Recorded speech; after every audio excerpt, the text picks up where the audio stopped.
नमस्कार, news nation देख रहे हैं आप। मैं हूं आपके साथ अंजीत और मैं हूं आपके साथ अमृता गर्ग। और न्यूज नेशन लगातार बड़ी खबर पर बना हुआ है। बहराइच कांड के आरोपियों का एनकाउंटर से जुड़ी बड़ी खबरें लगातार सामने आ रही। बहराइच के नानपारा के पास मुठभेड़ हुई। आरोपी सरफराज और तालिब से मुठभेड़ हुई। मुठभेड़ के दौरान दोनों आरोपियों के पैर में गोली लगी है। सरफराज के दाएं और तालिब के बाएं पैर में गोली लगी है। पुलिस ने कुल 5 आरोपियों को गिरफ्तार किया है, जिसमें 2 ने भागने की कोशिश की, फायरिंग की और दोनों तरफ से फायरिंग हुई है। इसकी भी तो बड़ी और अहम खबर आपको बता रहे हैं। सरफराज के एनकाउंटर की बात सामने आ रही है।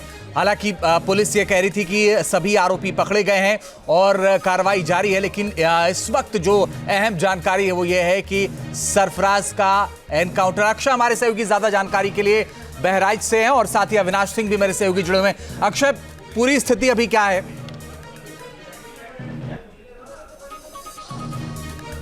चले अक्षय काम संपर्क करें, लेकिन अविनाश सिंह हमारे सहयोगी ज्यादा जानकारी के लिए जुड़ गए। अविनाश, मुझे एक चीज बताइए कि यूपी पुलिस का कोई आधिकारिक बयान आया इस पूरे मामले को लेकर?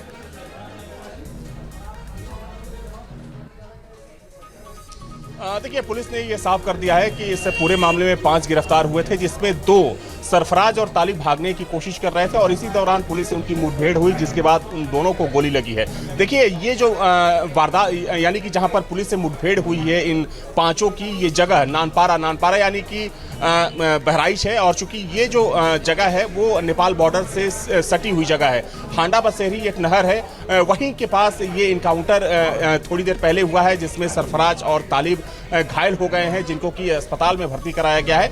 लेकिन चूंकि देखा जाए तो इस मामले के जो भी आरोपी थे अंजीत, उन सबको पकड़ने के लिए पुलिस लगातार मशक्कत कर रही थी।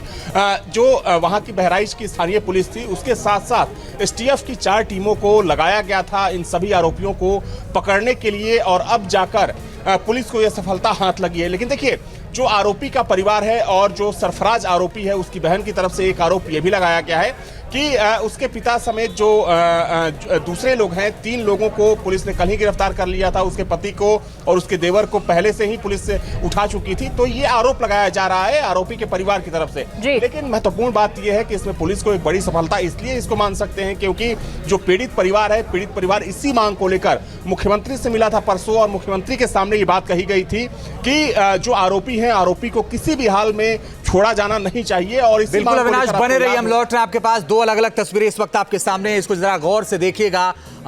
एक तरफ जो सरफराज को आप देख रहे हैं, हाथ में बंदूक लिए हुए, कहा जा रहा है कि पुलिस के साथ एनकाउंटर हुआ उसका। लेकिन इस बीच जो बड़ी खबर आ रही है वो भी आपको बताते हैं न्यूज नेशन पर। इस वक्त की बहुत बड़ी खबर, मुठभेड़ के बाद लखनऊ में बड़ी बैठक जारी है। एडीजी मुख्यालय में चल रही है ये बड़ी बैठक और मीटिंग में एडीजी लॉ एंड ऑर्डर भी शामिल है। आपको बता दें, दोनों ओर से फायरिंग की पुष्टि की गई है एडीजी की तरफ से, यानी दोनों तरफ से गोलियां चली हैं। यानी जो आरोपी वहां पर छिपे हुए थे या भागने की फिराक में थे, उनके पास भी असले मौजूद था। इस बीच एक और बड़ी खबर आ रही है न्यूज नेशन पर। इस वक्त की बड़ी और अहम खबर, सीएम योगी को एनकाउंटर की जानकारी दी गई है। आलोक पांडे हमारे सहयोगी ज्यादा जानकारी के लिए लखनऊ से जुड़ गए। आलोक, बताइए क्या अपडेट है आपके पास?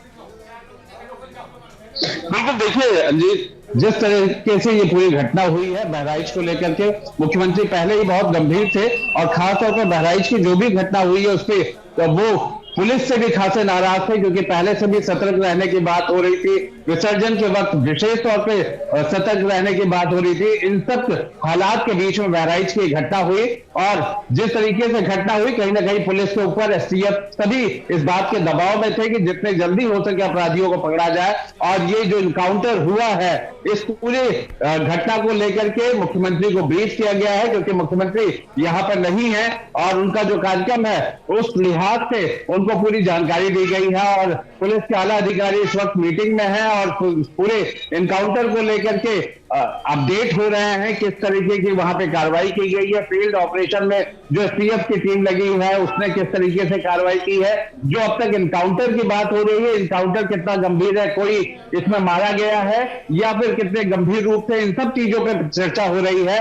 और जो जिस तरीके के विजुअल्स आ रहे हैं और जिस तरीके से बातें बताई जा रही है कि नेपाल सीमा की तरफ भाग रहे थे, आशंका यही जताई जा रही है कि गंभीर रूप से घायल है। देखना यही होता है कि क्या बचता है इसमें से, क्योंकि सरफराज की बात आ रही है, उसे गंभीर कहीं ना कहीं इंजरी हुई है। तो अब इसमें देखना यही होता है कि अंततः क्या सामने निकल के आता है। शायद अस्पताल लेके जाया गया है। न्यूज नेशन अब व्हाट्सएप पर।